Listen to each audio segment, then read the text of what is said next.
then I want to say welcome everybody to this really special session of the history of Friendly's ice cream with Rose Slater. We are going to use the chat function to ask questions. Rose has a presentation, and I'll feed her questions as we go if they're relevant at the time. Otherwise, we'll be going on to question and answers at the end. If you have any technical issues, whatever, just put them right into the chat and I will take care of it. So I would like to thank the foundation, the Cary Library Foundation, that supports all of our adult programming and for bringing Rose to Lexington. Rose Slater is a longtime employee of Friendly's Ice Cream, and she's not a historian. She's a Friendly's historian, which I think is awesome. She knows everything about Friendly's. She's been working there a long time and has been researching it and has actually done some work with, is it the Springfield Museum on a Friendly's display? Yes, it's the Museum of Springfield History. And the last name is Slate. There's no R at the end. Oh, I'm sorry, Rose Slate. No problem. So sorry. So I'm going to hand it over to Rose. She's going to do her presentation, and we'll do some Q&A right after. Welcome, Rose. Thank you very much. Welcome, everyone. Thank you for joining us. This is my first, and I hope you'll bear with me. So I will start off by saying Friendly Ice Cream will be celebrating our 85th anniversary next month. I'm kind of excited about it. So let me start off. So Friendly's was founded in Springfield, Mass. On July 18th, 1935. This is the first Friendly's. In front of it is one of the co-founders, S. Prestley Blake. He, and I don't know if you can see my pointer, but he made this sign at the top. It cost him $16 in 1935. This picture was taken by a photographer. It cost him $2 for the picture because photography was expensive back then.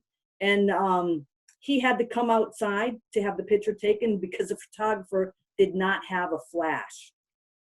So it was their mother, Ethel Blake, that decided that she didn't want her sons to be idle or unproductive. But in 1935, the jobs were nearly non-existent. So she decided if there were no jobs, maybe she should create a job. She was convinced idle hands were the devil's workshop.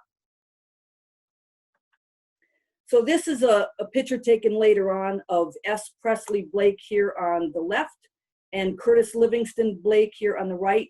When they started the company, Press was only 20 and Kurt was only 18 years old. So their mother heard about an ice cream shop on the other side of town. So Ethel and the boys went to the other side of town. They contacted their father by wire because he was traveling at the time and asked what they should do. And he replied back, he was confident they should do as it would be done. So when they visited the ice cream shop on the other side of town, they noticed a little metal plate that was etched that read Amherst Dairy Supply Company, Amherst, Massachusetts. So their mother sent the letter to the Amherst address and it brought a salesman and a sales pitch to them. That salesman's name was V.H. Manette. He was from the Amherst Dairy Supply Company. He would supply the freezer and cabinets. There was a 25% down payment for the freezer with monthly payments. He would also supply mixes and fresh cream on a regular basis. So let me just show you. On the left is S. Prestley Blake, in the middle is V.H. Manette, and on the right is Curtis Blake. So it was Kurt that suggested, let's use the name Friendly. If we really believe our store is going to be a friendly place for people to come, why don't we just go ahead and call it Friendly? Let's put our name where our principles are. Kurt and Press were always made sure that they said thank you to every customer. And I want you to notice that it said Friendly. There was no apostrophe S. That apostrophe S wasn't added until 1989. So here's a copy of their first journal. It's the last page, and it was how much they borrowed from their parents. They actually borrowed, and I don't know if you can see it, $547.40 from their parents. They deposited $100 into the bank for their opening funds. They did pay their parents back, and they paid them back with interest. So the initial investment was $547.40. The first day's total receipts were $27.61. And being in the accounting world, I couldn't figure it out because the only thing they sold when they opened up were 5-cent cones. So where did that penny come from?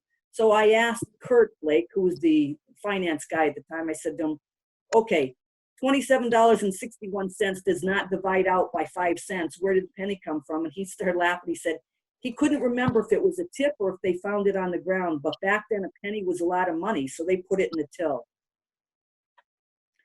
So here's a copy of the front page of the lease that they originally had. And if you notice, the name of the lessee is Ethel P. Blake. And the reason for that is because both Kurt and Press, neither one of them were 21 years old, and you had to be 21 to sign a legal document. So their mother had to sign it. So the first month's rent was $30. Who would like to pay rent now for $30? And the first store was 16 by 55. The second month rent went up to $35. Second year. So it all started with a 2-scoop sundae for 5 cents. So in the beginning, it was just Kurt and Press that were making the product. One of them would stay in the shop and they would work all night long making ice cream for the next day. Often they wouldn't finish until 6 in the morning. Then he'd go home and go to sleep while the other one came in and opened up the shop. And they would alternate every other week. In the beginning, the first few flavors that they made were vanilla, chocolate, strawberry, 3 or 4 other flavors, and coffee. And that's because their mother loved coffee ice cream, and she would actually make the flavor in the kitchen using a pound of pulverized coffee. And to this day, I think coffee is one of Press's favorites. So then, as I mentioned before, July 18th, 1935, they opened up the first Friendly shop. They sold double dip cones for 5 cents. But then in the fall of 1935, everybody knows that summer season is ice cream season, and when it gets cold, you want something warm to eat. So they put a poll out for their regular customers saying, what would you prefer? And the Hamburg was number 1, 20 to 1 in favor of a Hamburg instead of a hot dog or anything else. So they put Hamburgs on their menu. So Alton E. Gleason was the first person to order a Hamburg at their first shop. And they loved their customers, and I will prove that later on in the presentation. So the second sandwich that they added was a grilled cheese, and that's because they were in a predominantly Catholic neighborhood where their customers would abstain from meat on Fridays.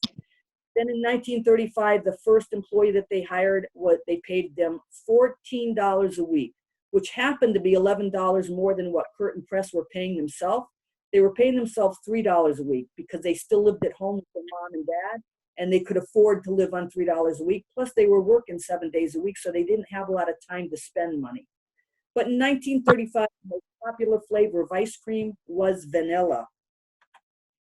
So I put this picture in here because on the right-hand side, this is the original store.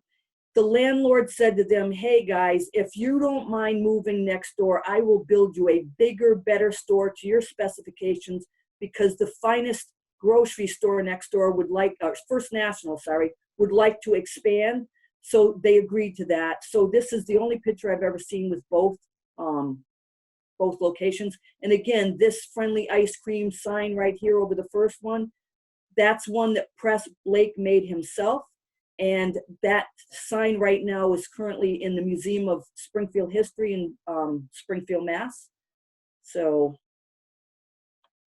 I put this picture in here because this is when they moved over to the second location or the second spot. And I put it in here for a reason. So you could see that there was a second floor in that complex. And in that second floor housed doctors and dentists.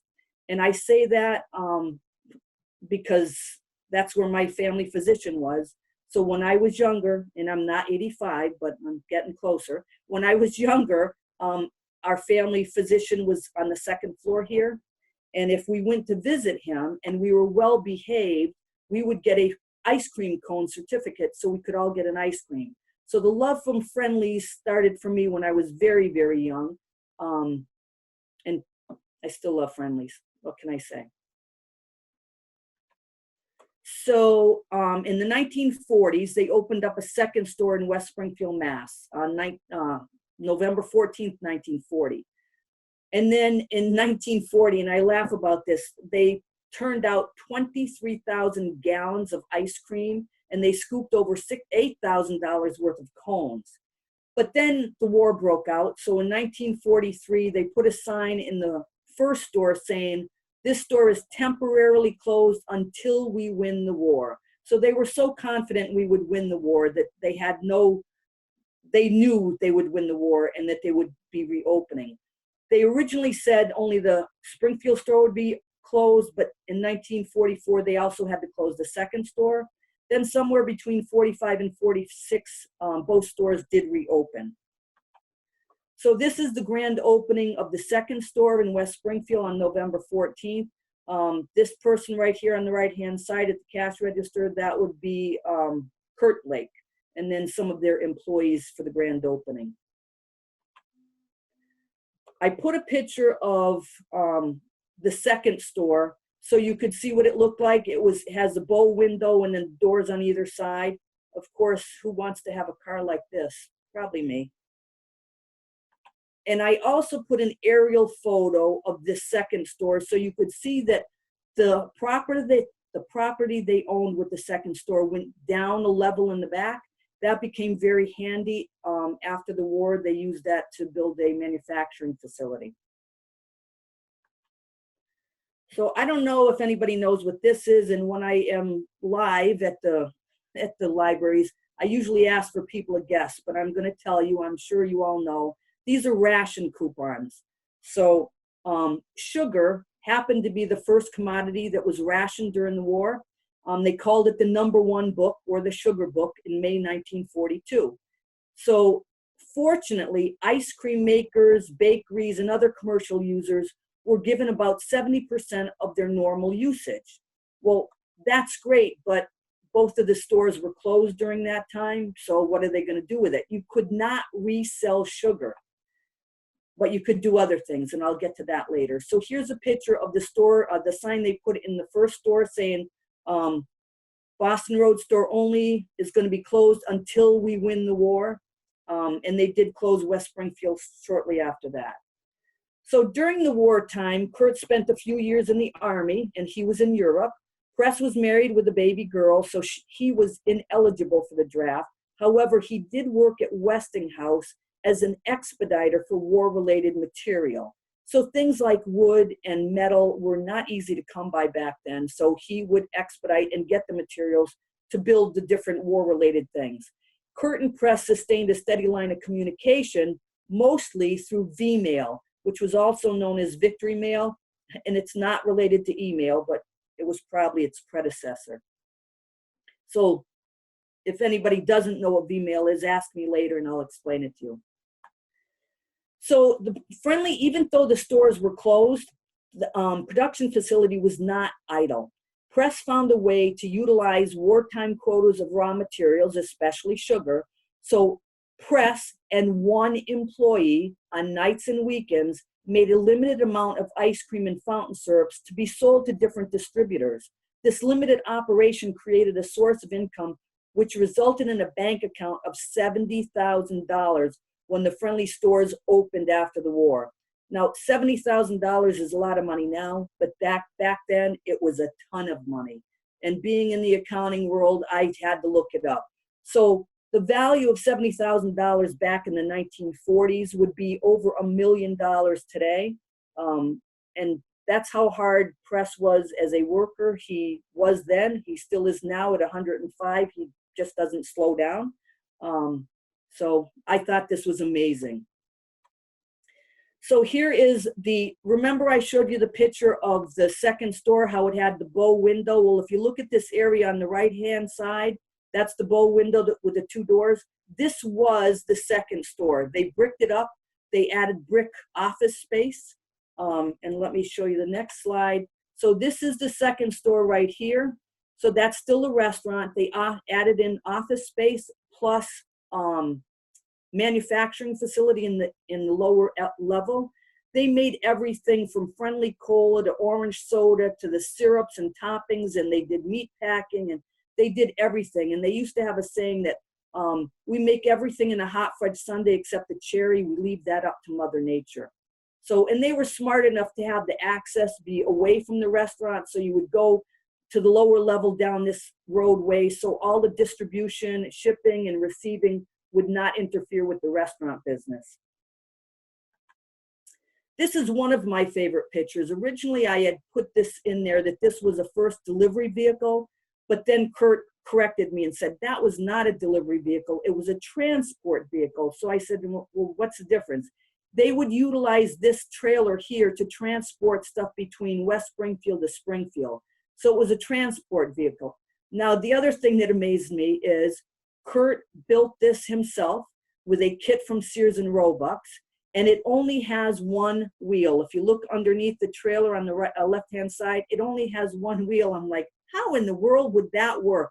And so Kurt explained that there were clamps that clamped onto the back of the bumper of the car. So the trailer followed the car around like a puppy dog, is what he said. So they were amazing and hardworking. Like I say, they did a lot of things themselves, like building this trailer himself. I threw this in here because it was just an old recipe. And I do have a book of old recipes that I normally take with me to the libraries, but obviously I can't show you the whole thing through Zoom. But this is butter pecan. They were making it in 1947. They still make it today. It's one of the popular flavors. This is an old picture of some of their first friendly employees. So on the left-hand side is Pres Blake, and then it's Don Morley. This is Alice Lash, who was their first female employee, and then Kurt Blake, and then Charlie Jorgensen. And Don Morley was also the first full-time male employee. Here is one of the trucks that they used to have. Their motto was "Keep Acquainted," one of their first delivery trucks. Here's some early equipment. One of my favorite ones is this milkshake maker here on the left. So when they first started in business, they had a milkshake maker, but unfortunately, you could only make one milkshake at a time. They were an ice cream company, and milkshakes became very popular. So along comes this fast-talking salesman who had these multi-mixers that he'd keep in his trunk. And so Pres and Kurt started buying these multi-mixers, and they bought so many from this salesperson that the salesperson used Friendly's as an example of how successful people could be using his multi-mixer. That salesman's name was Ray Kroc, and I don't know if that name is familiar with anyone, but Ray Kroc became the owner and CEO of McDonald's. So this is a picture of Ray Kroc on the left and Pres Blake on the right. Ray Kroc and Pres were acquaintances. I don't think they were best friends. Pres could tell you a lot of stories about him, some that I couldn't repeat, but they were good friends, and they did know Ray Kroc before he got into McDonald's. So here's one of the first menus. This was not in 1935. This didn't come out until the 40s. I was supposed to win a bet because one of the retirees called me up and said, "Hey, is there any way you can help prove to me, my daughter, that Friendly's used to sell liverwurst sandwiches?" And I said, "Of course. I have an old menu, and we've got liverwurst. They sold it for 15 cents for the sandwich." So I wish we could have some of the prices like this nowadays. And actually, when we celebrated our 75th anniversary, our lunchroom did sell grilled cheese for 10 cents, and we sold a few other things on the menu for the price that was on here. So that's pretty cool. Here is where they grew to 2 delivery trucks in 1946. In 1947, in Western Mass, the Big E is a big thing over here. Well, they introduced the Awful, and they also sold ice cream cones for 10 cents. So we actually had a building, a Friendly ice cream building in the Big E in 1947, and it stayed there for many years until, I guess, the rumor has it that somebody at the Big E got Pres mad, and he said, "We're closing it." He doesn't remember the story, but that's what I heard. So that's another picture of it from 1947. And then in 1940s, they hired Bob Godrow, who was a past CEO. He joined Friendly's as a dishwasher at 40 cents an hour. In 46, they grew their delivery system to 2 trucks. They opened up their Long Meadow, Mass store. They opened up the Thompsonville, Connecticut store. They became incorporated in 1947. And then, as I mentioned, they started at the Big E in 1947, introducing the Awful and selling cones for 10 cents. And then in 1950s, they hired Jim Staggs, who later on became a CEO. He started as a restaurant manager trainee. In 1951, they grew to 10 shops in Mass and Connecticut. 1957, they hired John Cawley and Joe O'Shaughnessy as manager trainees. John Cawley became a CEO. Joe O'Shaughnessy became a vice president. And then in 1958, they grew to 38 Friendly shops. In 1958, they introduced the Banana Cabana Sundae for 38 cents. This is a picture I like because it was in their office in West Springfield. I'm not too fond of the curtains behind them, but they actually are looking at a package. Friendly's was the first in New England to introduce pre-packed half gallons in 1950. So this is Pres Blake on the left and Kurt Blake on the right. So this is another one of my favorite pictures.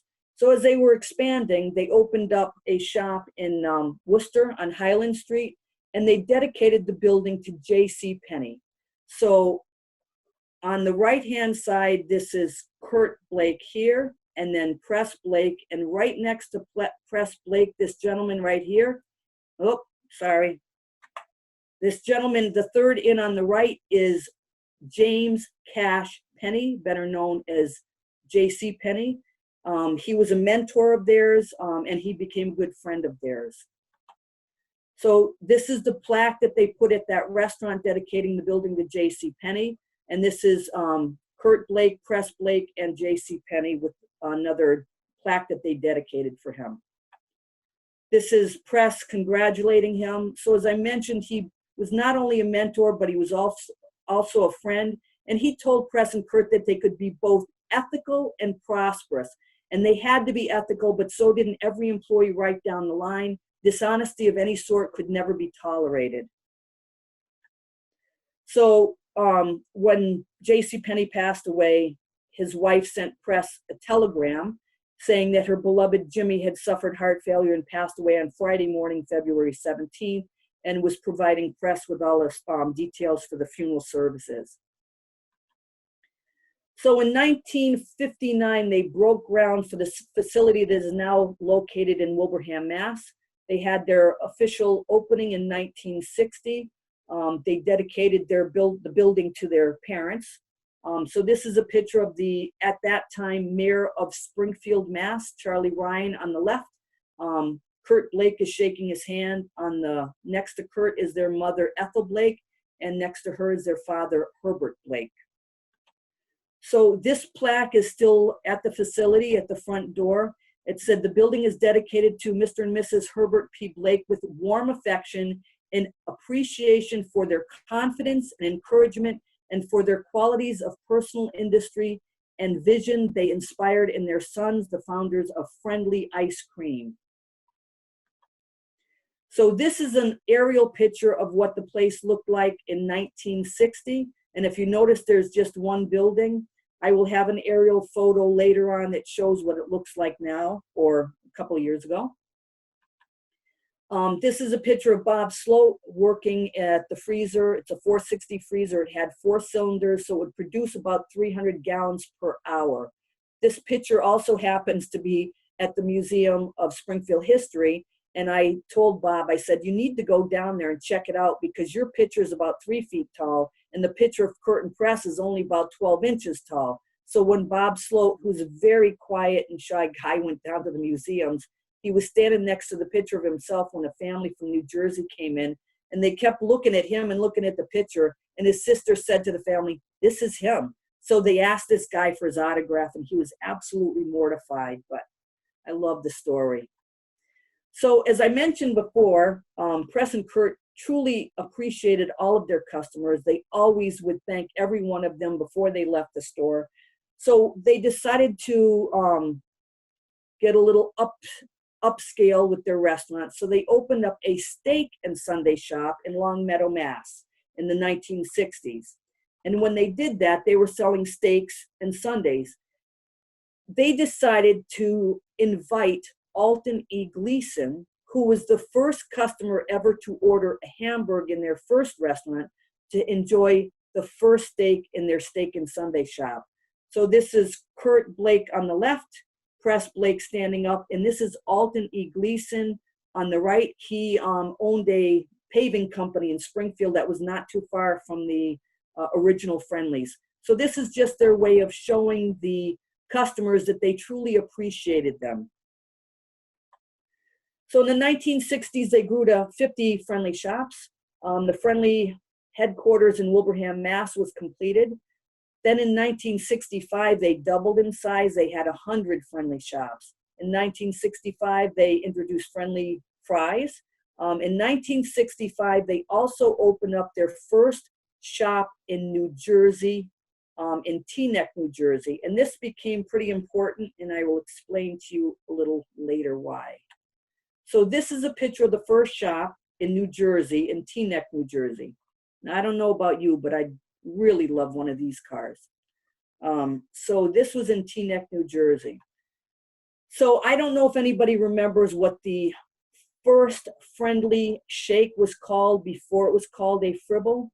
Well, I'm going to tell you. It was called an Awful Awful, and it was awful big and awful good. And I have had many people say to me, well, Friendly stole that name from Newport Creamery because Newport Creamery still sells Awful Awfuls. And I have to explain to the people that that's not true. So Friendly's had it well before Newport Creamery. However, they borrowed it from the Bond ice cream family. So this is in Montclair, New Jersey. This is Bond Ice Cream, who had originally had the Awful Awful. Unfortunately, Bond Ice Cream went bankrupt in the 70s. And when they went bankrupt, so Friendly's went into New Jersey in the 60s, and the Bond family said, hey, you guys are coming into our neck of the woods. We need to rename it. So Friendly's renamed their shake to be a Fribble. And then shortly after that, the Bond family went bankrupt. And so Newport Creamery bought the Awful Awful name for $1,000. So that's how Newport Creamery has it. So as I mentioned, the Awful Awful is renamed to Fribble. It was a suggestion by one of the employees, Jim Thompson from Longmeadow Shop. He was awarded $500 bond for his suggestion. In 1967, the Friendly shops grew to 155 shops. In 1969, Friendly's was the sponsor of the longest breakfast table in the world. It was at the 125th birthday party for Springfield, Mass. The table was 1,504 feet long, and they had pancakes, juice, and coffee for over 11,000 people. So this is another fun story picture. So I put this picture in here, and this gentleman in here that's pouring the milk, his name is David Young. Dave Young worked for Friendly's for many, many years. He started in 1957 or 58. And when he saw this presentation, that picture, he said to me, I can tell you when that picture was taken. It was taken like March 12th, 1965. And I'm like, how do you know that? And he said, well, that was a day that North Andover opened, and it was the 100th shop. And I said, oh, okay. And he said, it was also the day that his son was born. And because he was so busy opening the 100th shop, he didn't get to meet his son until after midnight. So his wife went off to the hospital and gave birth to their son while he was still opening the 100th shop. So he remembers exactly what day it was. Okay, we're switching gears a little bit. In 1965, President Lyndon B. Johnson signed into act the Highway Beautification Act of 1965. This plays a little piece of history in Friendly's history.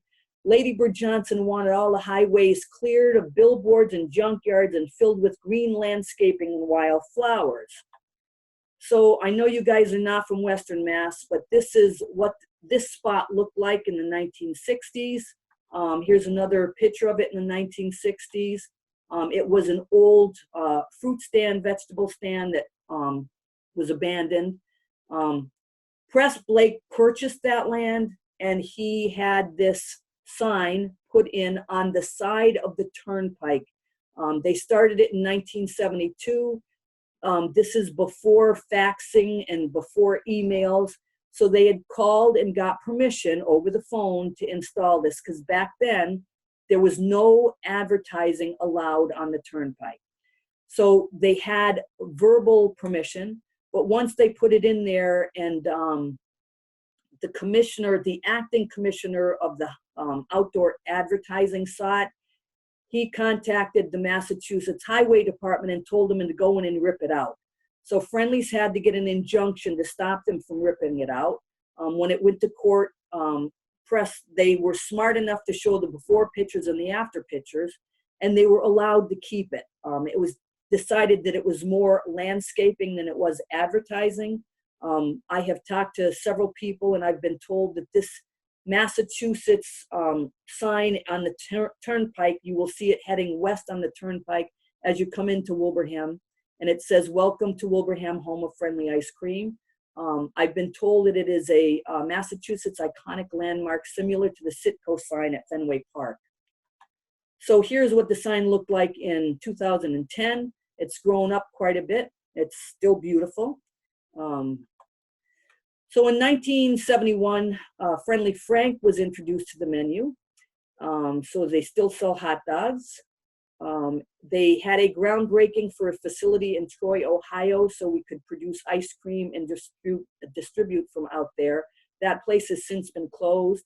In 1973, they boasted 390 restaurants. In 1973, they also introduced breakfast items. I've gone to Friendly's every Friday for breakfast for probably about 30 plus years. Unfortunately, now with everything closed, I haven't been able to do that. 1974, the sign "Welcome to Wilbraham" on the turnpike was finished. In 1974, their customers served annually reached 100 million plus. They also opened up their 400th store in Geneva, New York. They had a grand opening with the fanfare of a Broadway opening night. In 1975, they made their 500,000 Jubilee rolls, came rolling off the production line on December 10th. 1975, Press and Kurt were awarded a bronze plaque from the employees in honor of their leadership, enterprise, and vision. I put this one in here because every time I've done a presentation, everybody will say, "Bring back the big beef cheeseburger." So this is what the original big beef cheeseburger on a setup looked like. Every CEO that has come in the past 15 years has asked, "Oh, should we bring it back?" And they keep attempting to do it, but they have not made it like it used to be. Other concepts that Friendly's opened were Jim Dandy, which was a fried chicken place. Oh Goodies, which was at the Holyoke Mall and the Worcester Mall, where they had a sundae served in a giant waffle cone. They also did specials. I'll get to that in a minute. And Company C, which was like a firehouse type fried chicken, roasted chicken, and that was out in the Ohio area. So this is Specials. They opened up a Specials just down the road from the facility in Wilbraham on Boston Road, and they used to sell hamburgers that were probably a little bigger than a silver dollar, and sometimes they'd sell them for $6 for $1. Here's a menu. They were normally 25 cents. If you wanted cheese, they were 30 cents, and oftentimes they'd put them on sale. So in my opinion, Friendly's was ahead of their time because this concept did not take off back then. But now, if you go to many restaurants, they're called sliders. So Friendly's was a bit ahead of their time. Then in 1979, Hershey Food Corporation agrees to buy Friendly's for over $162 million. In the 1980s, Friendly became a sponsor of Easter Seals campaign. As of 2015, Friendly's had donated over $28 million to Easter Seals. My understanding is that the restaurants no longer do that. In 1982, they also sponsored the world's largest milkshake, In 1982, they also introduced the watermelon roll, and that is spelled correctly. It's watermelon, not watermelon. I've asked several people and I've got several different answers, but ultimately I think it's because if you called it watermelon, it would have to have a certain percent of watermelon flavoring, which it doesn't, so they call it watermelon roll. In 1983, they opened up 7 restaurants in the Richmond, Virginia area. In 1983, they also opened up the Old Goodies in the Holyoke Mall. In 1984, at the Weybridge, Vermont County Fair, Friendly's was bestowed the world record title for the world's longest banana split. It was constructed of 3.5 tons of Friendly ice cream. The banana boat, I've been told, stretched 2.5 miles. I have not ever had that confirmed, but I know it was long. In 1985, they celebrated their 50th anniversary. In 1988, Don Smith and a group of investors from Tennessee Restaurant Company purchased Friendly from Hershey Foods. So this is a picture of the banana split. I have talked to retirees that were involved with it, and I'm like, how did they do that? And one of the maintenance guys said they took some brand new gutters, house gutters, and they lined it with aluminum foil, and this in the middle that they're eating out of is actually gutters. Pretty smart for back then. As I mentioned before, in 1989, they added the apostrophe S, making the restaurants truly Friendly. So prior to 1989, it was Friendly, no S, ice cream, and since 1989 is now Friendly's ice cream. In the 1990s, they decided that they wanted to go international. Don Smith at the time felt that if they were international, when we went public, the company, the stock would sell a lot better. So they started a production facility in China. And if you look at this watermelon roll packaging, you can see it's in Chinese over here. The sundae cups, one of them is in Chinese. The other one was we also tried producing in England. And the rumor that I had was that the cream in England cows was not rich enough, so they had to import the cream from France cows to produce in England, and so that didn't work out too well. In the 1990s, Friendly sponsored a ladies' professional golf tournament. It went for 4 years. The first winner was Amy Fruworth, and then Deb Richard, Dottie Pepper, Becky Iverson. Oh, sorry, that's backwards. Becky was the first one. This is a picture of the trophy that they were awarded. It weighs probably about 25 pounds. This is the trophy. I took a picture of it when it was on my dining room table. I have since donated this trophy to the museum, so that it is now at the Museum of Springfield History in the Friendly exhibit. So in 1997, Friendly's did go public. They debuted on NASDAQ. They started at $18 a share. It peaked at 26. They sold stores to a Davco restaurant company, which was going to franchise. They were supposed to open up another additional 100 stores in the next 10 years. Despite Davco's efforts, Friendly stock price fell to $5 a share. That's when one of our co-founders, Pres Blake, became concerned, and he started buying Friendly stock, and he became one of the largest single shareholders. So in 2003, Pres was not happy at all with upper management of TRC, which owned Friendly's at the time. Pres filed a lawsuit against them. And I'll get back to that later. In 2003, Friendly's also sponsored a NASCAR.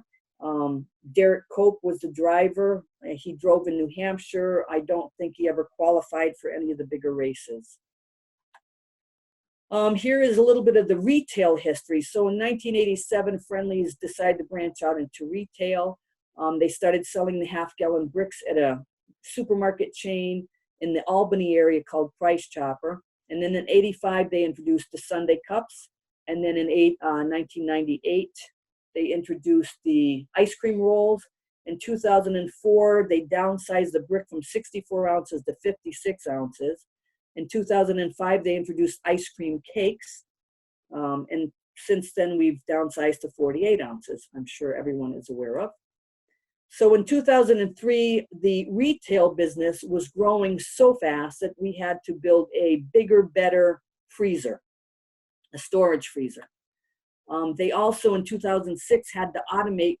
The cakes were selling like crazy, and they were originally all done manually by hand. So they actually automated most of it in 2006. There's still quite a bit of it is done by hand. In 2007, they moved from what they called the brick to now what is called the scround. 2007, an affiliate of Sun Capital Partners, Inc., a leading private investment firm specializing in leveraged buyouts and investments in market-leading companies, acquired Friendly Ice Cream. In 2007, the business was growing so fast they had to build or put in a spiral freezer. So all of these little things that you see on this freezer are cartons of ice cream. It spirals up, and by the time it gets to the top or the bottom, and I'm not sure which way it goes, the things are frozen solid. So as I mentioned before, Press was not happy about upper management, and he did file a lawsuit. And Harvard Business School was so amazed and interested in Pres Blake's lawsuit and fight for justice that they wrote up a 30-page case study about it. They invited Press to the first class. After the class and the case study was over, he received a standing ovation. So he was pretty happy about that. So this is at Harvard. Right here in the middle, on the right side, is Pres Blake. This is his son way to the right, Ben Blake, and Ben's son, Adam Blake. In 2014, the retail business grew like 40%, which is phenomenal. And because of that, they had to introduce an automated palletizer, which helped speed up production quite a bit. This production line is from a couple of years ago because we have a few more items that we've added on that I will show you later on in the presentation. So there's cartons and novelties and sundae cups and ice cream cakes and ice cream rolls. 2013, the Guinness World Record awards Friendly Ice Cream for the world's largest dessert party on July 18th, which was Founders Day. This event was held on the front lawn of the headquarters in Wilbraham, Mass. There were some stipulations. You had to feed so many people in a certain amount of time. I will say it was probably about 95 degrees out, and we really had to move fast so all the ice cream didn't melt before it got to everybody. In 2013 is when they also introduced a line of novelties. So here's a picture of underneath the big tent that we had on the front lawn. So the Guinness World Record was set July 18th, 2013. And then in 2015, here's some of the specialty items that we had. A Crayola cake, which still to this day amazes me because it is a plain white cake, but they sell with it, they have icings, sprinkles, confetti, so you can decorate the cake yourself. And it really is a very popular ice cream cake. So in March of 2015, Friendly's had a record-breaking month. They did 181,955 ice cream cakes in a single month. They made 2,940,000 gallons of ice cream. The 6-packs, which are 6 cartons packaged up together, over 1,145,000 6-packs they did. That was record-breaking. I know for a fact we have not done anything like that since. Then in June of 2016, Dean Foods came in and they bought a portion of Friendly's business. So from Sun Capital, which was the owner at that time. So Dean Foods only purchased the retail and the manufacturing side of the business. The restaurant side is still owned by Sun Capital. So when Dean Foods bought us, the upper management of Dean Foods came to Friendly's in Wilbraham, and this is at the restaurant next door, and they asked to meet the founders. So we invited Press and Kurt to come in and meet this gentleman, Greg Tanner, who at the time was the CEO of Dean Foods. This was in June of 2016. Unfortunately, Mr. Tanner passed away in January of 2017. So this is Kurt Blake on the right, and then Greg Tanner and Pres Blake, and this is Helen Blake, Pres's wife. So we had invited them for lunch at the restaurant next door. It was a great visit. And so Dean Foods said to the retail and manufacturing side, I want you to become nationwide. And so Dean Foods now has Friendly ice cream selling across the states. We're in California and Oregon and Utah and Colorado, and just so many places across. And down south, we got into Publix and Kroger's and Food Lions. So we have grown quite a bit. But then in November of 2019, unfortunately, Dean Foods filed Chapter 11 bankruptcy. And so they sold the bulk of their companies to Dairy Farmers of America, which took over effective May 1st, 2020. So we are only about a month under the new leadership of Dairy Farmers of America. I'm optimistic that it's going to be much better than Dean Foods, because they're a cooperative, they care about it. I'm optimistic. I just took this so you could see how when they come out of the freezer, this is pretty much what they look like. In 1935, I mentioned that vanilla ice cream was the #1 flavor. Well, it's still a #1 flavor. Of course, we have vanilla and vanilla bean and French vanilla and homemade vanilla and vanilla light and creamy vanilla, and you name it. There's several different varieties of vanilla. So, but it is still the #1 flavor. So I showed you this picture earlier. It was from 1960 when the Wilbraham facility was first built. And this is what it looks like now. So this spot right here in the middle is what it looked like in 1960. And then they added on a little bit here and a little bit here and a little bit here and a little bit here and back and there. And they just kept growing and growing and growing. So this was actually in 2011. A person I know has a biplane, and he took this picture from the biplane. So it's kind of amazing how much they've grown. As I mentioned before, Friendly's now has an exhibit in the Museum of Springfield History. It's called the Wood Museum of Springfield History. So this is Pres Blake with the president at K. Simpson of the museums. And this is part of the exhibit. This counter here and the stools are from the first Friendly's. If you happen to go down there and see this uniform, the name badge on the uniform says Rose. Even though I was never a waitress, I still left my nameplate on there. This is the sign above the exhibit that says Friendly Ice Cream. That's the sign that Pres Blake made himself. Cost him $16. That's a sign that was over the first Friendly's. Let's see, what else can I tell you about? I think that's it. Here is a picture of inside the first Friendly's. It's actually from 1938. This counter down here in the right-hand corner is the counter that is currently in the museum exhibit. And the stools here are in the exhibit, and they actually have part of the floor too. Not quite sure why they did that, but they did. So of course my accountant in me said, okay, if I wanted to see how much $70,000 was worth today. So I also did a calculation to see how much their initial investment of $547 would be today. And it's just over $10,000. So if you could invest $10,000 now, become millionaires in 20 years from now, would you do it? I know I certainly would. But again, both Kurt and Pres were very, very hardworking. So here's some of the lineup that we had. They introduced from last year, and unfortunately I did not update to what we have in 2020. And we do have a couple of new flavors. This was one of the flavors that I've had the most fun with. So I was never thrilled about the original name of it, Pothole, Nor'easter Pothole, because at that time my son lived in Florida and they had a lot of potholes down there. And so I wasn't thrilled with it, but we've really had a lot of fun with it. And so when we first introduced it, it it made it onto the newspaper and the radio and the TV, and people were making fun of it, and that's fine. We can laugh at ourselves.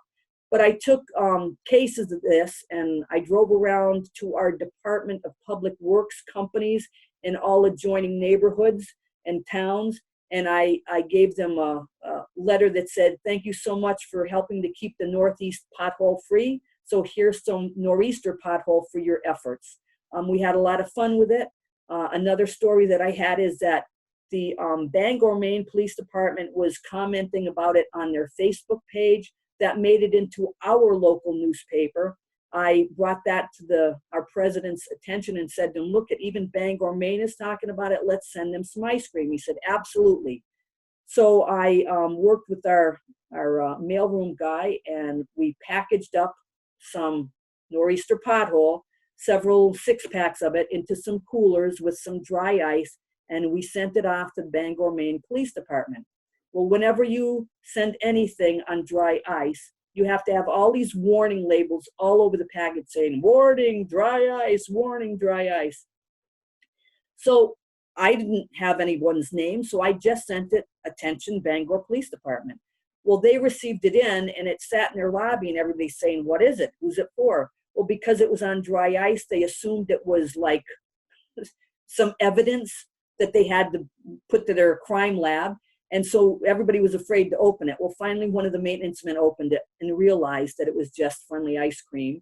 And so it was a relief for them. But I've learned my lesson. I will never send ice cream on dry ice if I don't have somebody's name that I can warn them that it's coming. So here's some other items that we've introduced, and that's an orange cream crunch cake on the top and a strawberry cheesecake that has added probably 10 pounds to me. And it's delicious. And so some of the other ones are cowabunga.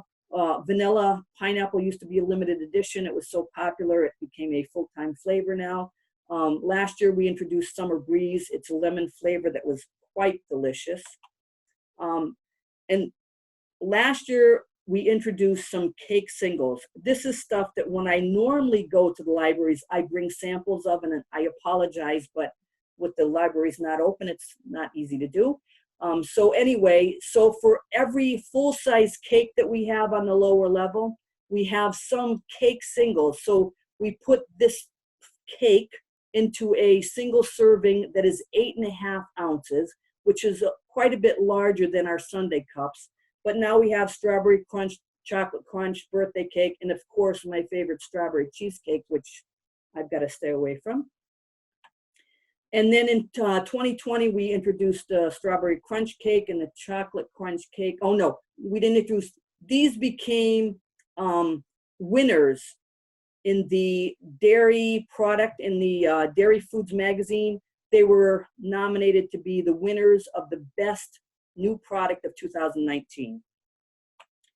And here's some other dessert cups that are also 8.5 ounces: banana cream, strawberry shortcake, chocolate fudge, chocolate peanut butter fudge, blackberry peach pie, red velvet, and pecan praline. And again, I would bring some of these when I go to the libraries, and I feel bad that I couldn't. So when Dean Foods bought us out and we invited both Kurt and Press to have lunch with the Dean Food people, this is one of the last pictures that I know of that anybody has of Kurt and Press together. Unfortunately, we lost Kurt Blake here on the left. We lost him last May at 102. Press is still alive and well and energetic and feisty at 105. So this is a picture of me with them. And I originally said to them, hey guys, I would like to get a picture of the both of you underneath the picture of you in front of the first friendly. So here it is. So we did that. While they were standing there, somebody came up and said to Pres Blake, excuse me, are you really 102? Because he was only 102 at the time. And he said, yeah. And they said to him, you don't look like 102. So he messed up his hair and he twisted his bow tie and he started hunching over. And Kurt said to him, what are you doing? And Pres said, well, I'm trying to act my age because they don't think I look 102. Yeah. So Kurt said to him, well, good. You lean one way, I'll lean the other way. We'll both act our age. So this was them with their sense of humor, trying to make everybody laugh. And then when Press was 102, and after Dean took us over, he decided that on Founders Day, July 18th, he wanted to come in and take a tour of the new facility because we've added more work centers, and he just wanted to take a walk around the production facility. So I took a picture of him next to a picture of him. So this is Pres Blake in front of the original store when he was 20 years old, and this is Press when he was 102. So there's 82 years difference with this.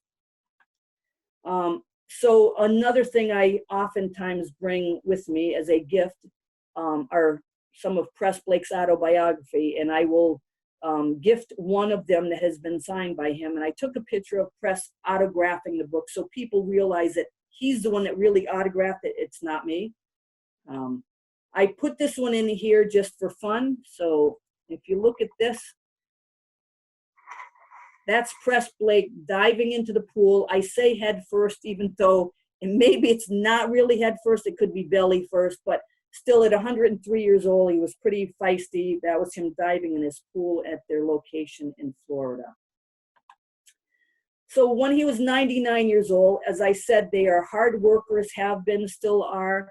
At 99, he decided he's going to start another project, and he decided to build a replica, a full-size replica of Monticello. So this is, he finished that in time for celebrations. We had several parties at this place. It is like a phenomenal place. The inside is all modern. The outside is the exact. They even had bricks built that are exactly like Monticello. So we had some 100th birthday parties for Press, so it was great.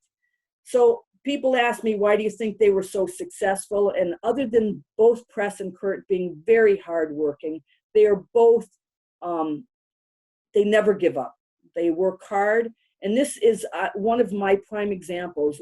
After he turned 100, after he built the Monticello, he wanted to build another man-made pond on his property. So his guys dug this 17-foot deep man-made pond.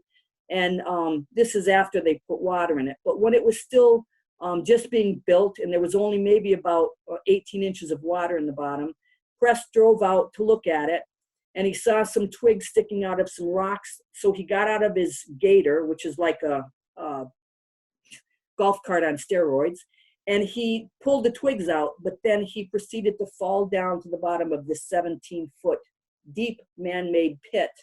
It was all lined with crushed rock. He was 100 years old, and he kept yelling, help, help, help. And then he said to me, you know what? I laid there and I realized it's a Saturday and none of his guys were working. He said, I knew if I laid there much longer, I was going to die there. And I have too much to do. I couldn't die there. It took him 2.5 hours to climb out of that. When Helen said when he got to the back door, he was covered head to toe, muddy and bloody. But he's unrelenting. He's tenacious. He never gives up. And he, at 100 years old, was able to climb out of there. So never give up. Keep trying. Stay busy. Keep your mind active. I still believe one of the smartest things that Press has ever done was to marry this beautiful woman, Helen Davis Blake.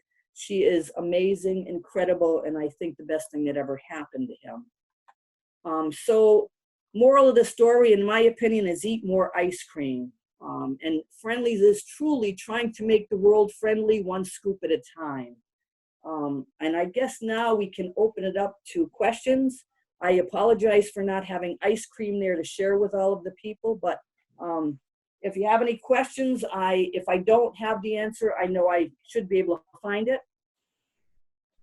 Rose, thank you so much. This is really amazing. I'm just going to switch our view so we can see you. There's our beautiful Rose. Awesome. Oh, wow, wow. Okay, so we had a bunch of comments, really fun conversation about Friendly's, and people have worked there and have had children work there. Elizabeth says, this is wonderful. Thank you, Rose. My mom, who is 85 tomorrow, would love this. 2 of my kids worked at Friendly's in high school, and I have the ice cream forbidden chocolate nightly.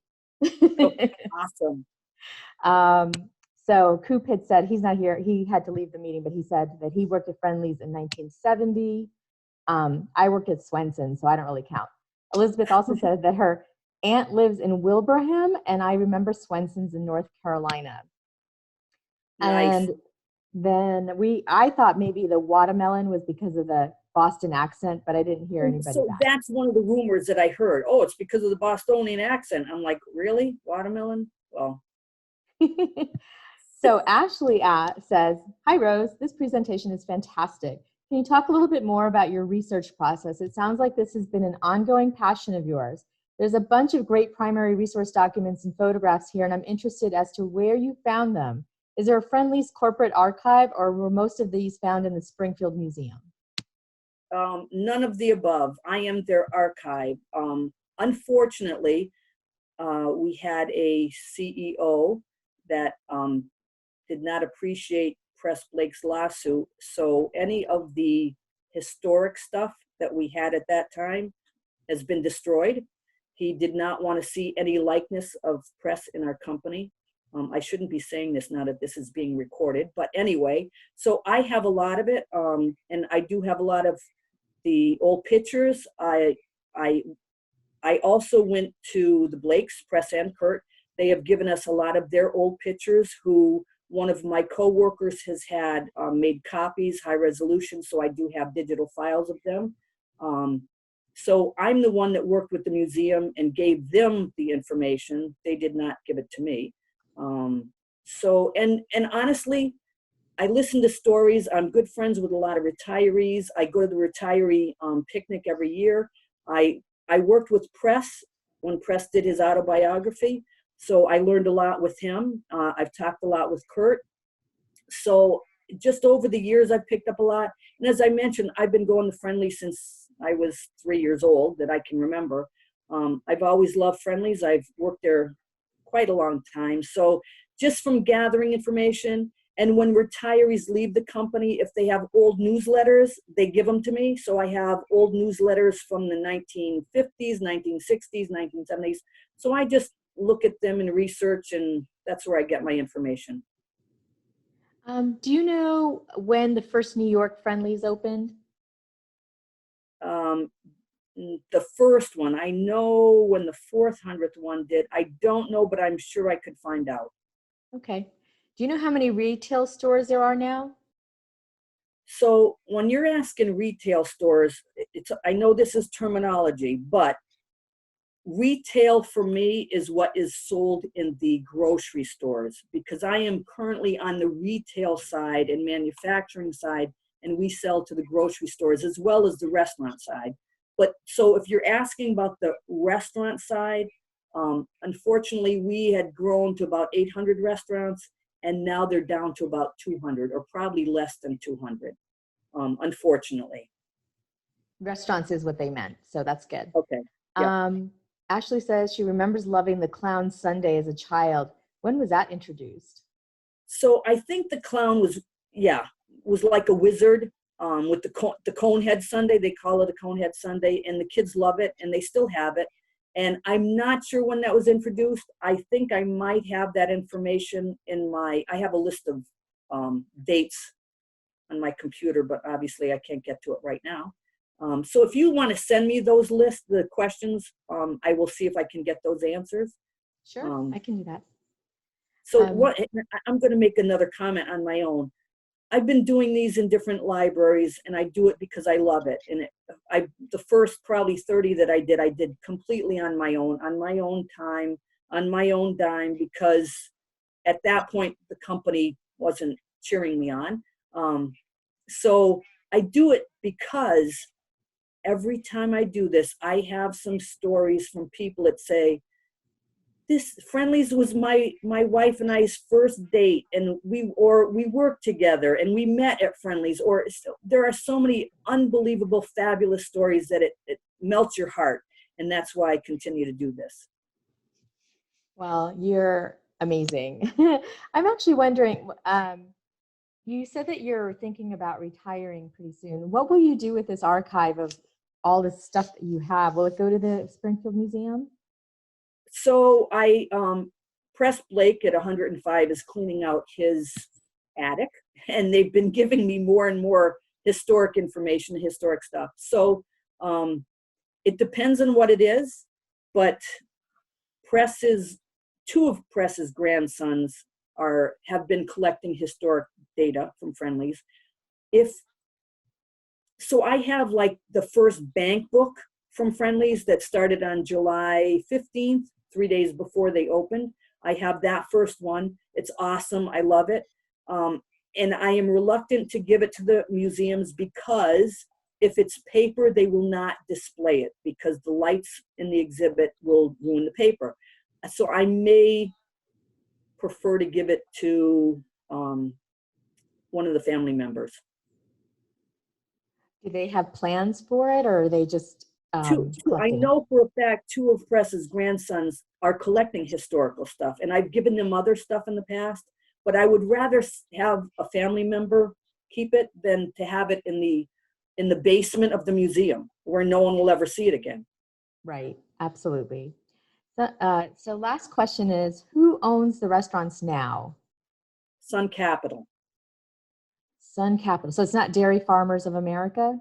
Dairy Farmers of America only owns the manufacturing and retail side. And when I say retail, that is selling to the grocery stores. Oh, that's right. That's right. Actually, we have another question. When was Fishamajig introduced? You know what? I have that in my archive list of stuff, and I don't have that year in my head, but I can find that out too. All right. Yeah, I will send you the list of questions that we weren't able to answer, the dates and things. And when I send out my recap to everybody with the link to the YouTube channel video, we'll have those answers for everybody. Actually, Anne says, you can offer to let the museum make a copy of the account book and then give the original to the family. That way the information will be available to the public and researchers. Speaking as a former museum professional. So you say that I brought them here instead of giving it directly to the grandsons. I have them here at my house, and I specifically said I'm going to be making photocopies. I actually took a picture of it. I'm going to be making photocopies. I will more than likely share it with the museum. But for me, if the museum has paper copies, no one gets to see it. And that I've asked them multiple times because they have all the original journals. We gave the museum the original journals. They keep it in the basement. No one ever gets to see it. At least put a picture of it or something out for people to see it. I think the last page of the journal tells it all, their initial investment, and that's not being displayed. So yes, I specifically said to the museum, well, if you're not going to display it, then I want a copy. So they literally copied every page of the journal, and I have a photocopy of it. So yeah, I get it. I am happy to share the information. I'm not trying to keep it for myself. Well, I think that totally makes sense. Thank you so much, Rose. This is really, really wonderful. Well, thank you everyone for your patience, and thank you for your guidance because this is my first Zoom ever. And I'm kind of relieved it's over because now I'm not staking in my shoes. Well, I want to say it went without a hitch, and the information that you have shared with us today is something that I'm going to remember for a long time. So awesome. I really appreciate it, and I know everybody who attended really enjoyed it. I'm sorry we didn't have ice cream to share. Well, we'll have you back when we're back in library, and you know what? That's a deal. Awesome. You all heard it, right? All right. I promise to bring ice cream.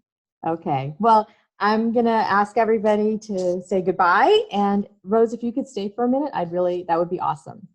Okay.